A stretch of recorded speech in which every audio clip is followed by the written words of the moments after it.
کوئی مقصد نہیں ہے۔ ایک ہمارے وقف جدید کے معلم نے جو 559 گاف بے میں ہیں، ایک احمدی دوست چودھری شریف احمد صاحب باجوہ کی ایک رویا لکھی ہے جو بہت معنی خیز ہے، اور اس رویا کے ذریعے ایک ایسا پیغام میسر آیا ہے جو میں آپ کے سامنے پڑھ کے سنانا چاہتا ہوں۔ انہوں نے رویا میں شریف باجوہ صاحب نے دیکھا کہ ان کی توجہ متی کی انجیل باب 5 کی طرف مبذول کروائی جا رہی ہے، اس کو دیکھو، اس میں کوئی اہم پیغام ہے اس زمانے کے لیے۔ وہ میں نے نکلوائی ہے، وہ میں الفاظ پڑھ کے سناتا ہوں۔ وہ معلوم ہوتا ہے اس وقت جو حضرت مسیح موعود علیہ السلام کی جماعت پہ جو دور گزر رہا ہے اسی سے تعلق میں ہے۔ یہ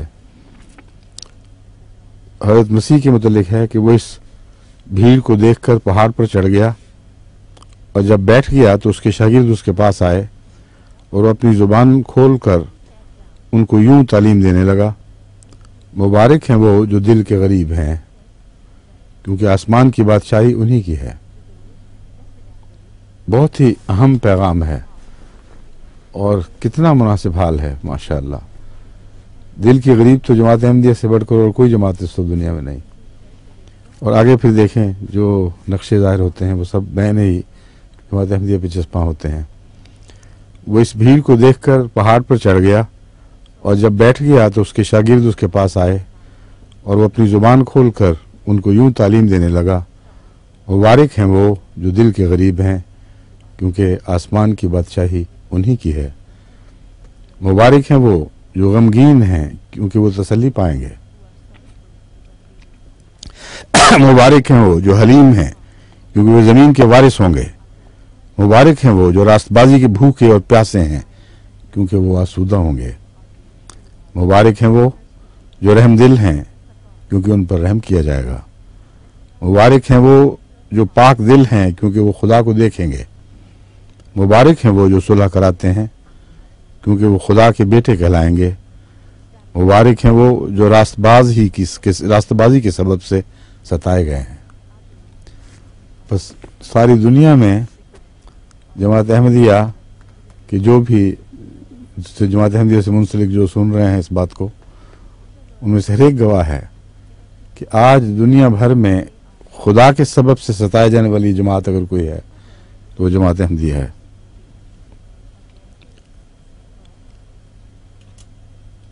اور راست بازی کے سبب سے ستائے گئے، محض سچائی کو پکڑ لینے کے باعث ان کو دکھ دیا گیا ہے، کیونکہ آسمان کی بادشاہی انہی کی ہے۔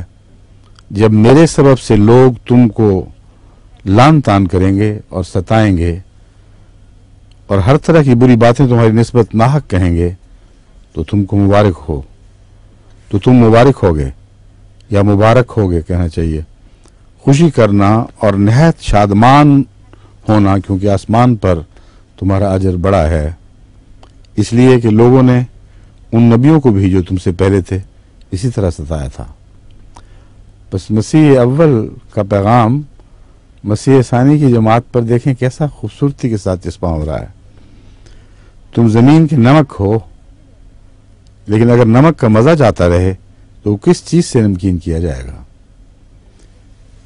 زمین کے نمک ہو یعنی تمہارے اندر تقویٰ ہے، اللہ کے پیار، اس کی محبت کے نتیجے میں تم زمین کے لیے ایک نمک کا کام دے رہے ہو، تمہیں سے زندگی کی لذت ہے۔ اگر نمک کا مزہ جاتا رہا پھر اسے کون سا نمکین کرے گا؟ بس یہ بہت ہی اہم پیغام ہے جماعت کے لیے، اپنے تقویٰ کی حفاظت کریں، کیونکہ وہی زندگی کا نمک ہے۔ پھر وہ کسی کام کا نہیں، اس کے سوائے اس کے کہ باہر پھینک دیا جائے اور آدمیوں کے پاؤں کے نیچے روندا جائے۔ تم دنیا کے نور ہو جو شہر سے پہاڑ پر برسا، جو شہر پہاڑ پر برسا ہے۔ شہر پہاڑ غالباً نام ہے اس کا، یہ سمجھ نہیں ہے اس کی، کیوں جی آپ جانتے ہیں؟ بسا ہے، اوہو میں سمجھ گیا ہوں، یہ برسا ہے نہیں بلکہ بسا ہے لفظ ہے، ٹھیک ہے اب سب ٹھیک ہے۔ تم دنیا کے نور ہو جو شہر پہاڑ پر بسا ہے، وہ چھپ نہیں سکتا۔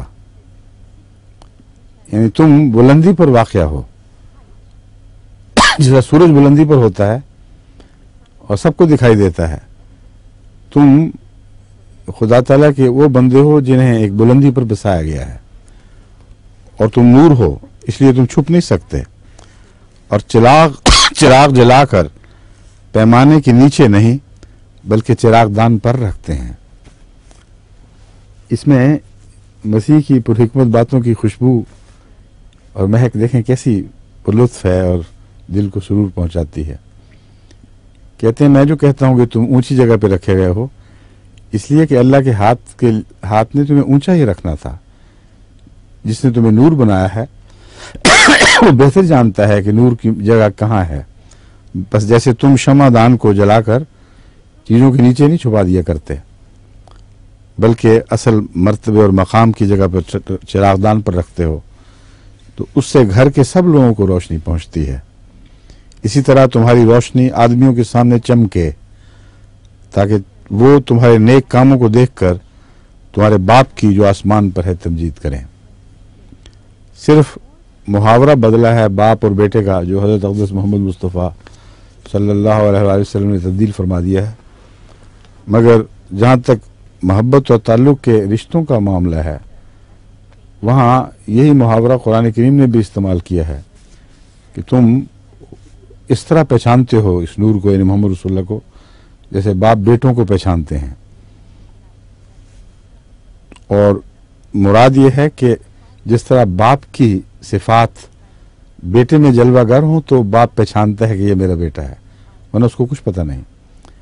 اسی طرح تم حضرت محمد مصطفیٰ صلی اللہ علیہ وآلہ وسلم کو اور اس نور کو جو ان پر نازل ہوا، یعنی قرآن کریم، خدا کی صفات سے پہچانو، اور وہ صفات تو سب کو دکھائی دے رہی ہیں۔ اس طرح باپ کی مہر لگ جاتی ہے بیٹے کی صفات پر، اس کے خد و خال پر، اس طرح محمد مصطفیٰ صلی اللہ علیہ وآلہ وسلم پر اور قرآن پر اللہ کی چھاپ ہے، اللہ کی مہر ہے۔ بس باپ کا محاورہ ان معنوں میں استعمال ہوا ہے جن معنوں میں قرآن میں ہے، لیکن چونکہ بعد میں عیسائیوں نے اسے غلط استعمال کیا، اس لیے اب یہ محاورہ متروک یعنی ہو چکا ہے، چھوڑا جا چکا ہے۔ یہ نہ سمجھو کہ میں تورات یا نبیوں کی کتابوں کو منسوخ کرنے آیا ہوں۔ اگر مسیح کو یہ طاقت نہیں دی گئی کہ وہ تورات یا نبیوں کی کتابوں کو منسوخ کرے، تو مسیح موعود یا مہدی موعود کو کیسے یہ مجال ہو کہ محمد رسول اللہ صلی اللہ علیہ وآلہ وسلم کی کلام کو، یہ اس کلام کو جو آپ پر نازل ہوا، منسوخ کر سکے۔ ایک شوشہ بھی کلام الہی کا کبھی منسوخ نہیں ہو سکتا۔ وہ کلام جو محمد رسول اللہ پر اترا ہے وہ سب زمانوں کے لیے ہے۔ اسی طرح حضرت اقدس محمد مصطفیٰ صلی اللہ علیہ وآلہ وسلم کی سیرت کو اور آپ کے پاک کلام کو بھی ان معنوں میں وہی عظمت حاصل ہے کہ ناقابل تنسیخ ہیں۔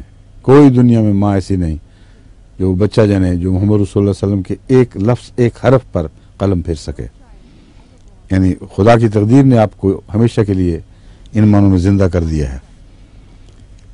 یہ نہ سمجھو کہ میں تورات یا نبیوں کی کتابوں کو منسوخ کرنے آیا ہوں، منسوخ کرنے نہیں بلکہ پورا کرنے آیا ہوں، کیونکہ میں تم سے سچ کہتا ہوں کہ جب تک آسمان اور زمین ٹل نہ جائیں، ایک نقطہ یا ایک شوشہ تورات سے ہرگز نہ ٹلے گا، جب تک سب کچھ پورا نہ ہو جائے۔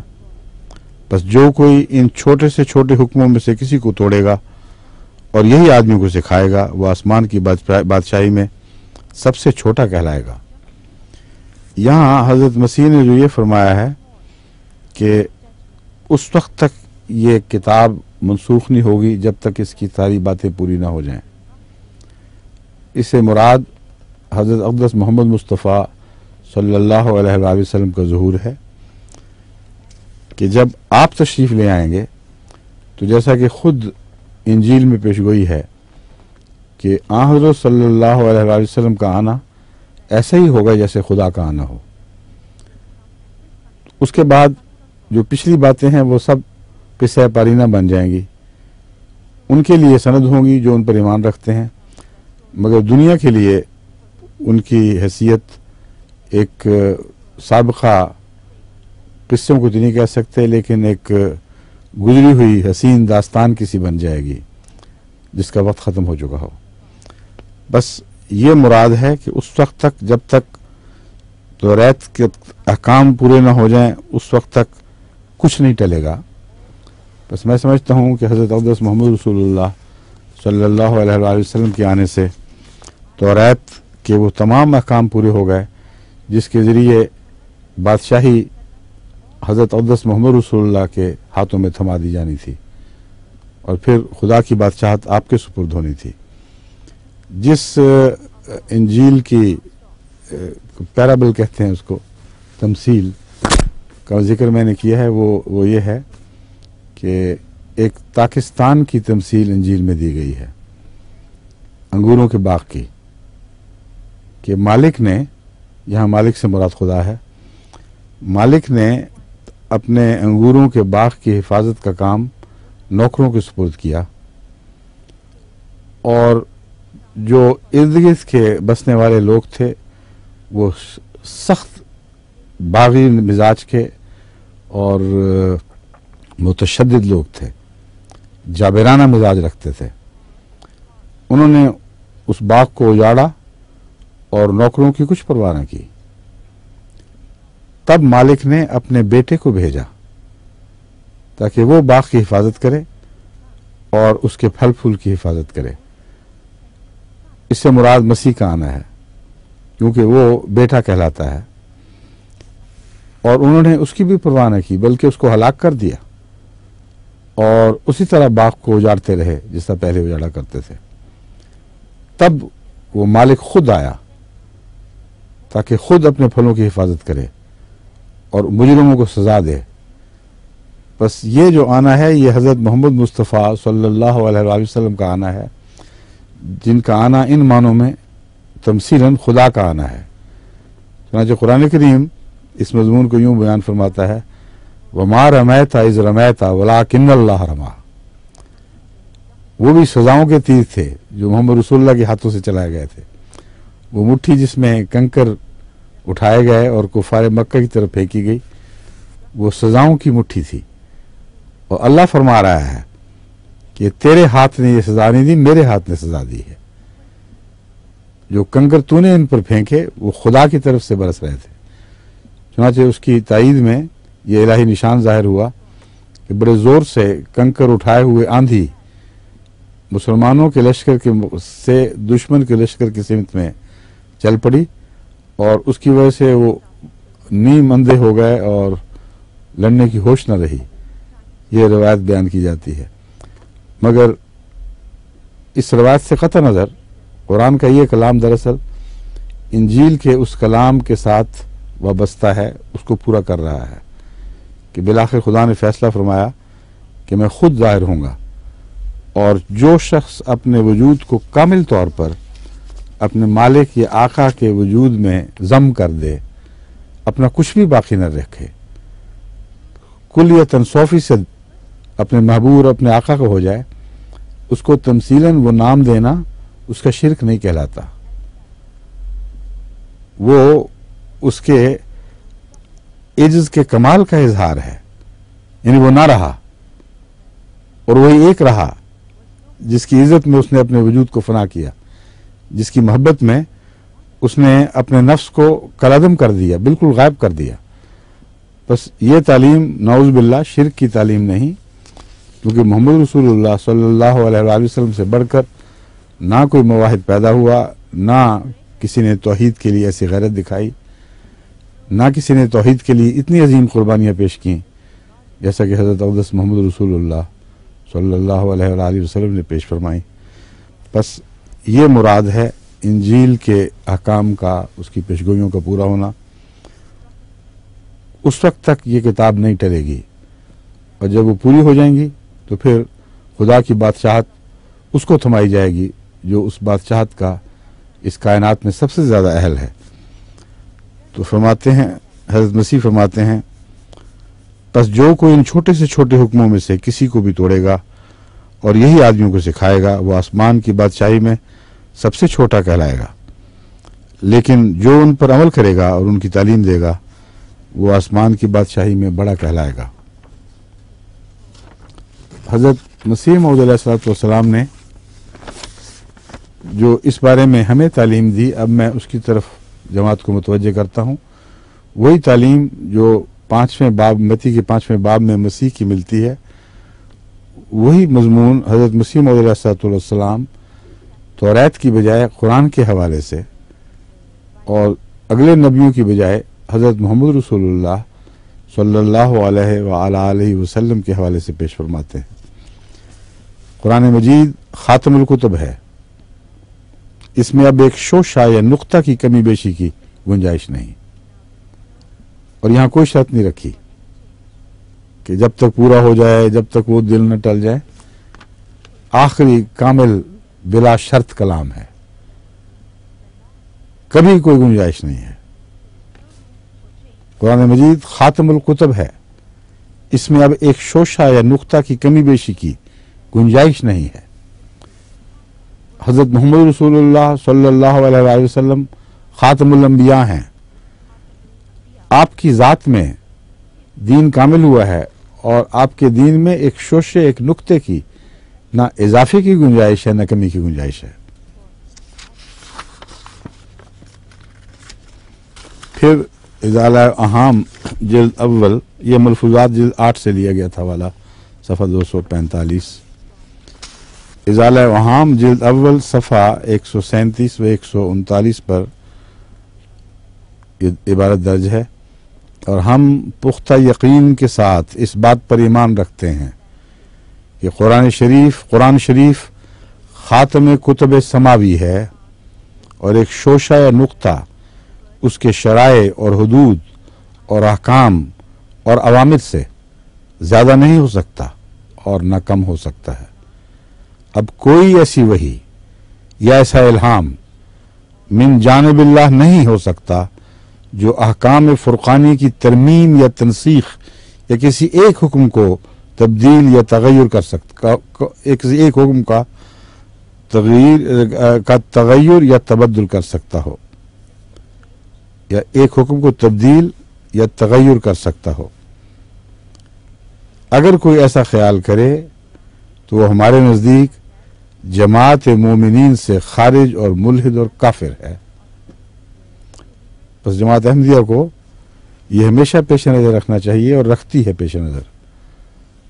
دشمن جو چاہے باتیں کرے، ہم دشمنوں کی باتوں سے بے نیاز ہیں، کیونکہ مسیح کی پیشگوئی تھی کہ تمہیں طرح طرح کی دل آزار باتیں کہی جائیں گی، اور قرآن کریم نے بھی فرمایا ہے کہ مومنین کو تو دل آزار باتیں ضرور کہی جائیں گی، کیونکہ وہ کوئی قدم نہیں رکھتے خدا کی راہوں پر چلتے ہوئے جس پر ان کے دشمنوں کو طیش نہ آتا ہو۔ ان کی زندگی دشمن کے لیے ایک دل آزاری کا وجود بن چکی ہے۔ بس یہ بحث نہیں ہے کہ آپ کلمہ پڑھیں تو دل آزاری ہوتی ہے، آپ تو گلیوں میں چلتے ہیں تو قرآن گواہی دیتا ہے کہ آپ کے ہر قدم پر دشمن کی دل آزاری ہو رہی ہے۔ اس دل آزاری کو آپ کیسے مٹا سکتے ہیں جو مومن کی تقدیر میں لکھی گئی ہے؟ بس آپ دل آزاری کی خاطر قدم نہیں رکھتے، لیکن وہ قدم جن لوگوں کے لیے دل آزاری مقدر ہے ان کو بہت تکلیف پہنچاتے ہیں۔ بس یہ ہے وہ صورت، دشمن کی باتوں سے دلگیر نہ ہوں اور ان آسمانی نصائح پر مضبوطی سے قائم ہو جائیں۔ یہ وہ عروہ وثقی ہے جس کو ہاتھ ڈال دیں گے تو اس کا ٹوٹنا مقدر نہیں ہے، یہ ہو نہیں سکتا کہ ہاتھ چھوٹ جائے، یا یہ عروہ، یہ کڑا جو آسمان سے اترا ہے، قرآن تعلیم کا کڑا، محمد رسول اللہ صلی اللہ علیہ وسلم کا وسیلہ، یہ کبھی ٹوٹ سکے۔ قرآن شریف کی برابر حفاظت ہوتی چلی آئی ہے کہ ایک لفظ اور نقطہ تک اس کا ادھر ادھر نہیں ہو سکتا۔ اس قدر حفاظت ہوئی ہے کہ ہزاروں لاکھوں حافظ قرآن شریف کے ہر ملک اور ہر قوم میں موجود ہیں، جن میں باہم اتفاق ہے، ہمیشہ یاد کرتے ہیں اور سناتے ہیں۔ الحکم 17 فروری 1906۔ حضرت مسیح علیہ السلام جیسے اپنی کوئی شریعت لے کر نہ آئے تھے، حضرت مسیح علیہ الصلوۃ والسلام، یہ بھی مسیح علیہ السلام کی تحریر ہے، جیسے اپنی کوئی شریعت لے کر نہ آئے تھے بلکہ توریت کو پورا کرنے آئے تھے، اسی طرح پر محمدی سلسلہ کا مسیح اپنی کوئی نئی شریعت لے کر نہیں آیا بلکہ قرآن شریف کے احیاء کے لیے آیا ہے اور اس کی تکمیل کے لیے آیا ہے، جو تکمیل اشاعت ہدایت کہلاتی ہے۔ تکمیل سے مراد یہ نہیں ہے کہ کچھ باتیں رہ گئی ہیں اس میں کہنے والی، وہ باتیں داخل کی جائیں۔ اگر یہ مضمون ہو تو مسیح کی عبارت بالکل محمل بےایمانی ہو جائے گی کہ ایک شوشہ بھی تبدیل کرنے نہیں آیا۔ اگر نامکمل کتاب ہے ان معنوں میں کہ تعلیم کے اضافے کی ضرورت ہے، تو پھر تو شوشہ چھوڑ کے بہت کچھ تبدیل ہو جائے گا۔ اس لیے حضرت مسیح موعود علیہ الصلوۃ والسلام اس بات کی تشریح فرما رہے ہیں، پورا کرنے آیا ہوں کن معنوں میں؟ اس کی تکمیل کے لیے آیا ہوں جو تکمیل اشاعت ہدایت کہلاتی ہے۔ قرآن کریم کی ہدایت کی اشاعت کے دو دور مقدر تھے، ایک اول اور ایک آخر، اور حضرت رسول اکرم صلی اللہ علیہ وآلہ وسلم نے بھی بارہا اس کی شہادت فرمائی کہ ایک دور آخر پہ آنے والا ہے۔ اور قرآن کریم نے جو سورہ جمعہ میں پیشگوئی فرمائی تھی وآخرین منہم لما یلحقوا بہم، اس سے بھی یہی مراد ہے، ایک جماعت آخری دنوں میں بھی پیدا ہونے والی ہے۔ اس جماعت نے کیا کام کرنا ہے؟ کوئی تبدیلی نہیں کرنی، کیونکہ تبدیلی روحانی ہلاکت کا نام ہے۔ اس نے تکمیل اشاعت ہدایت کرنی ہے۔ کتنی بڑی دنیا ابھی باقی پڑی ہوئی ہے جس تک قرآن کریم کی ہدایت نہیں پہنچی۔ لِیُظْہِرَہُ عَلَى الدِّینِ کُلِّہِ کا کام کرنا ہے، تاکہ اسلام کو، قرآن کی تعلیم کو تمام دیگر ادیان پر غالب کر دیا جائے۔ الحکم 17 جنوری 1903۔ پھر حضرت مسیح موعود علیہ السلام فرماتے ہیں، میں از خود نہیں کہتا، خدا تعالیٰ کی قسم کھا کر کہتا ہوں کہ حق یہی ہے کہ جو مجھے چھوڑے گا اور میری تکذیب کرے گا وہ زبان سے نہ کرے مگر اپنے عمل سے اس نے سارے قرآن کی تکذیب کر دی۔ بہت تکلیف دے گئے جملہ بازوں کو، میں جانتا ہوں، اس لیے کہ وہ اپنے من مانے سے پہنانے کی کوشش کریں گے۔ اگر پہلی بات درست ہے کہ مسیح محمدی نے قرآنی ہدایت کو دنیا پر پھیلانے کے لیے آنا تھا، تو جو اس کی تکذیب کرے گا وہ سارے قرآن کی ہدایت کی تکذیب کر دے گا، اس کے رستے میں روڑے اٹکائے گا، اشاعت دین کی راہ میں کھڑا ہو جائے گا اور کوشش کرے گا کہ ہدایت کا سلسلہ آگے نہ بڑھ سکے۔ بس یہ معنی ہے اس کے۔ اسی لیے اوپر تلے ان دو حوالوں کو اکٹھا کر کے جماعت کو سمجھانے کے لیے یہ میں نے عبارتیں اختیار کی ہیں کہ فرماتے ہیں، خدا تعالیٰ کی قسم کھا کر کہتا ہوں کہ حق یہی ہے کہ جو مجھے چھوڑے گا اور میری تکذیب کرے گا وہ زبان سے نہ کرے مگر اپنے عمل سے اس نے سارے قرآن کی تکذیب کر دی۔ زبان سے نہ کرے سے مراد یہ ہے کہ میں یہ نہیں کہتا کہ وہ قرآن کو زبان سے جھٹلا رہا ہے، زبان سے تو اقرار کرتا رہے گا لیکن عملاً زبان سے اقرار کرتا رہے گا مگر عملاً وہ قرآن کی ہدایت کی اشاعت کی راہ میں روک بنے گا۔ بس حقیقت یہ ہے کہ وہ جماعت کے دشمن جو ہماری راہ میں روڑے اٹکاتے ہیں اور کوشش کرتے ہیں کہ جماعت کا نام مٹ جائے، وہ کیا کوشش کر رہے ہیں؟ غور نہیں کرتے کہ آج ساری دنیا میں تبلیغ اسلام کی ذمہ داری تو ہمارے سر پر آ پڑی ہے اللہ کے فضل کے ساتھ۔ قرآن کریم کی تعلیم کی سب دنیا میں اشاعت کر رہے ہیں، اور تلوار کے زور سے نہیں، نہ کسی تیل والے ملک کی دولت کے بل پر، بلکہ خالصتاً للہ جانی اور مالی قربانی کرتے ہوئے ہم تعلیم قرآن کو ساری دنیا میں پھیلا رہے ہیں۔ بس یہ مراد ہے حضرت مسیح موعود علیہ السلام کی کہ اس طرح وہ گویا قرآن کی تکذیب کرے گا۔ حضرت مسیح علیہ السلام کی جو دوسری عبارتیں ہیں اس مضمون سے ملتی ہوئی، میں نے کہا تھا وہ نہیں آپ لائے، جس میں حضرت یہ بائبل کی متی کی انجیل سے ملتے جلتے پیغامات ہیں، الفاظ مسیح موعود علیہ الصلوۃ والسلام کے ہیں، مگر جماعت کو انہی امور کی طرف توجہ دلائی ہے۔ وہ اس میں حوالے میں شامل نہیں رہا، وہ حوالہ پھر پیش کر دینا، رہ گئے معلوم ہوتا کہیں۔ اب دیکھیں، ایک طرف تو یہ جماعت احمدیہ کے دعوی ہیں، یہ کام ہیں جو دنیا میں کر رہے ہیں۔ کیا جرم ہے ہمارا؟ یہ کہ شدید سے شدید تعذیب یعنی دکھ دیے جانے کے باوجود لا الہ الا اللہ محمد رسول اللہ کہنے سے باز نہیں آ رہا ہے۔ ایک ایسا ملک بھی ہے دنیا میں جہاں کلمہ شہادت کو جرم قرار دے دیا گیا ہے، اور جرم بھی ایسا جو بعض لوگوں کے نزدیک اس لائق ہے کہ ایسے شخص کو قتل کر دیا جائے اور سولی پر چڑھا دیا جائے، کہ اس زمانے میں یہ خدا کا نام لیتا ہے اور خدا کو واحد مانتا ہے اور محمد رسول اللہ کی تصدیق کر رہا ہے۔ حیرت کی بات ہے، ناقابل فہم ہے۔ مجھ سے ایک دفعہ جرمنی میں بعض جج اکٹھے ہوئے تھے، جرمنی کی مختلف عدالتوں کے، مجھ سے سوال کرنے کے لیے کہ ہو کیا رہا ہے۔ مجھ سے انہوں نے پوچھا کہ یہ سمجھ نہیں آ رہی کہ کیا ہو رہا ہے، اس کی سزا کیوں ہے، ہمیں یہ سمجھائیے۔ لا الہ الا اللہ محمد رسول اللہ پڑھتے ہیں، تو ان سے میں نے کہا صرف یہ بات نہیں ہے، ایک انقلاب آ گیا ہے دنیا میں ظلم کی تاریخ میں۔ اس انقلاب کو آپ نے دیکھا نہیں اور سمجھا نہیں۔ پہلے ہمیشہ اختلاف پر سزائیں دی جاتی تھیں، کبھی دنیا میں ظلم کی تاریخ میں تائید پر سزا نہیں ملی تھی۔ پاکستان کی تاریخ نے یہ ایک نیا انقلاب برپا کر دیا ہے ظلم کی تاریخ، ظلم کے موضوع میں، یعنی ظلم کی کتاب میں ایک نئے باب کا اضافہ کر دیا کہنا چاہیے۔ اب قانون یہ ہے کہ ہماری مخالفت کرو، کوئی حرج نہیں، جن چیزوں کو ہم سچا سمجھتے ہیں انہیں جھوٹا کہو، ہم تمہیں سینے سے لگا لیں گے۔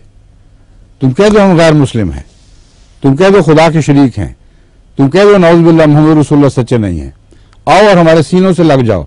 یہ علماء نے اعلان کیا ہے، مان جاؤ یہ باتیں، تم ہمارے بھائی ہو، کوئی تعرض نہیں کریں گے۔ اللہ کو ایک مانو، ناقابل برداشت ہے یہ بات، ہمارے سینوں پہ آڑے چل جاتے ہیں۔ محمد رسول اللہ کی تصدیق ہم کیسے برداشت کر سکتے ہیں؟ اور عذر کیا تلاش کیا ہے؟ ایسا ناپاک، ایسا کمینہ، ایسا گندا کہ بیان کرتے ہوئے شرم آتی ہے۔ اس لیے ہم کہتے ہیں کہ تمہارے منہ پر یہ باتیں زیب نہیں دیتی اور ہمیں بری لگتی ہیں، کہ ایسی بات ہے جیسے کسی فراغت خانے پر جہاں انسان حاجت روائی کے لیے اپنی حاجت پوری کرنے کے لیے جاتا ہے، اس پر پاک نام لکھ دیے جائیں۔ تم غلیظ لوگ ہو، تمہارے منہ پر اللہ کا نام نہیں آنا چاہیے کیونکہ یہ ہتک ہے۔ ایسی ناپاک بات ہے، ایسی بے وقوفوں والی اور جہالت والی بات ہے، اور لوگ سمجھ نہیں رہے۔ حضرت محمد رسول اللہ صلی اللہ علیہ وآلہ وسلم تو کسی سے بھی اللہ کا نام سنتے تھے تو پیار کی نظر سے دیکھا کرتے تھے، کیونکہ اللہ کے عاشق تھے۔ دلوں کا حال تو خدا جانتا ہے دلوں میں کیا ہے، مگر کوئی انسان ایسا نہیں ہے جسے کوئی دنیا کا شریف النفس انسان اللہ کا نام لینے سے روکے، یہ کہہ کر کہ تم گندے ہو۔ تم کیا ہو؟ تم کبھی اپنا باطن دیکھا ہے؟ کبھی اپنی گردن میں جھانک کے دیکھا ہے؟ کیسے کیسے بد خیالات تمہارے دلوں میں پیدا ہوتے ہیں، کیسی کیسی مکروہ باتوں میں ملوث ہوتے ہو۔ سارا ملک جرائم سے بھر گیا ہے اور تمہیں کوئی ہوش نہیں۔ اور خدا کی عظمت اور تقدیس کو اگر کوئی خطرہ پیدا ہوتا ہے تو ان احمدیوں سے جو ماریں کھاتے ہیں، جیلوں میں بھیجے جاتے ہیں، جن کی زندگی پر ایک تلوار لٹکی ہوئی ہے کہ اگر تم نے خدا کا نام لیا تو تمہیں قتل کر دیا جائے گا، پھر بھی خدا کا نام لیتے ہیں، یہ ناپاک لوگ ہیں۔ کیا نعوذ باللہ بلال ناپاک تھا جو کلمے کی خاطر گلیوں میں گھسیٹا جاتا تھا؟ اس کو بھی تو یہی کہا جاتا تھا تم کون ہوتے ہو، تمہیں حق کیا ہے یہ باتیں کرنے کا؟ بس حضرت محمد مصطفیٰ صلی اللہ علیہ وسلم کی صداقت کی گواہی اگر کسی نے اپنے خون سے دی ہے، ایسی گواہی جس کے اوپر کوئی شریف النفس انسان اسے جھٹلا نہیں سکتا، کیونکہ اس کے ساتھ قربانیاں شامل ہیں، تو وہ احمدیوں نے دی ہے، احمدیوں کو توفیق مل رہی ہے۔ ناپاک دل کو جرأت کیسے ہو سکتی ہے کہ پاک کلام کی خاطر اپنی جانیں فدا کر دے؟ کتنے ہیں جو کلمہ پڑھتے ہوئے شہید کر دیے گئے؟ بس اس لیے یہ جہرانہ باتیں ہیں، ان سے استغفار اور توبہ کرو، ورنہ خدا کے حضور پکڑے جاؤ گے۔ تمہاری عدالتیں دنیا تک رہیں گی، پھر وہ عدالت چلے گی جس عدالت کے متعلق حضرت اقدس محمد مصطفیٰ صلی اللہ علیہ وآلہ وسلم نے اپنے ایک صحابی کو یوں مخاطب فرمایا۔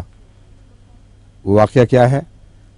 حضرت رسول اکرم صلی اللہ علیہ وآلہ وسلم کی خدمت میں ایک صحابی نے عرض کیا کہ یا رسول اللہ، ایک دشمن، ایک کافر جو بڑا جری اور طاقتور دشمن تھا، لمبے مقابلے کے بعد میں نے اسے زیر کر لیا، اور جب میں اسے زمین پر لٹا کر اس کی گردن پر تلوار رکھ دی تو اپنی جان بچانے کی خاطر اس پلید اور ناپاک نے یہ کہا لا الہ الا اللہ، اللہ کے سوا اور کوئی معبود نہیں۔ میں جانتا تھا کہ یہ چلاکی کر رہا ہے، اپنی جان بچانے کے لیے کر رہا ہے، میں نے پھر بھی وہ تلوار چلا دی۔ وہ کہتے ہیں میں نے ساری زندگی میں حضرت محمد رسول اللہ صلی اللہ علیہ وسلم کو اتنا غصے میں نہیں دیکھا جتنا یہ بات سن کر غصے میں آئے۔ بار بار کہنے فرمانے لگے ہل لا شققت قلبہ، ہل لا شققت قلبہ، او بد نصیب، تم نے کیا دل پھاڑ کر دیکھ لیا تھا؟ دل پھاڑ کر کیوں نہیں دیکھ لیا کہ سچ کہہ رہا تھا یا جھوٹ کہہ رہا تھا؟ تمہیں کیا پتا؟ جو محمد رسول اللہ کے صحابہ کو پتا نہیں، وہ ان مولویوں کو پتا ہے، ان عادلوں کو پتا ہے جو آج کی عدالت پہ بیٹھے ہوئے ہیں۔ اور پھر فرمایا، اور کتنی خطرناک، کتنا بڑا اور خطرناک انذار ہے کہ قیامت کے دن جب اس کا لا الہ الا اللہ تمہارے خلاف گواہ بن کر کھڑا ہوگا تو تم اس کو کیا جواب دو گے؟ یہ ہے ہمارے آقا و مولا حضرت اقدس محمد مصطفیٰ صلی اللہ علیہ وآلہ وسلم۔ اور آج ایک ملک ایسا بھی ہے بد نصیب، سانگڑ 16 جنوری اخبار میں خبر شائع ہوئی ہے کہ مکرم رشید احمد خان صاحب آف سانگڑ کو، مکرم تو لکھنے والے نے ہماری طرف سے لکھا ہے، مقامی مجسٹریٹ نے مکان کی دیوار پر الیس اللہ بکافٍ عبدہ لکھنے پر 13 جنوری 94 کو 2 سال قید اور 5,000 روپے جرمانے کی سزا دی ہے۔ الیس اللہ بکافٍ عبدہ، کیا اللہ اپنے بندے کے لیے کافی نہیں؟ یہ جرم ہے۔ اور پاکستان میں دیواریں بے حیائی کی باتوں سے اور فلمی اداکاروں کی تصویروں سے کالی ہوئی پڑی، غلیظ گندے اشتہار، گندی گالیاں، ایک دوسرے پر کیچڑ اچھاڑنا۔ اب جدھر نظر کریں وہاں دیواروں پر یہ چیزیں لکھی نظر آتی ہیں، وہ سب منظور ہیں، ان سے دلوں کو راحت پہنچتی ہے۔ اگر تکلیف پہنچتی ہے تو اس اعلان پر کہ اللہ ایک ہے اور محمد رسول اللہ کے سوا اور اس کے بندے اور اس کے رسول ہیں، تو اس سے تکلیف پہنچتی ہے۔ اگر تکلیف پہنچتی ہے تو اس سے کہ یہ کیوں کہا گیا الیس اللہ بکافٍ عبدہ، کیا اللہ اپنے بندے کے لیے کافی نہیں؟ میں اعلان کرتا ہوں کہ خدا کی قسم اللہ اپنے بندے کے لیے کافی ہے۔ تم جو چاہو زور لگا لو، دن اور رات جتنی طاقتیں ہیں صرف کر دو، مگر وہ بندہ خدا کا جو سچا بندہ اس زمانے میں خدا کی طرف سے معمور ہوا ہے، اللہ اس کے لیے کافی ہے اور کافی رہے گا، اور تمہاری ساری کوششیں ناکام اور نامراد ہو جائیں گی۔ وہی جیتے گا جو محمد رسول اللہ کا سچا عاشق ہے، وہی جیتے گا جو خدا کی توحید کے نام پر ہر قسم کی قربانیاں پیش کر رہا ہے۔ اللہم صلی علی محمد و علی آل محمد مبارک وسلم انک حمید مجید۔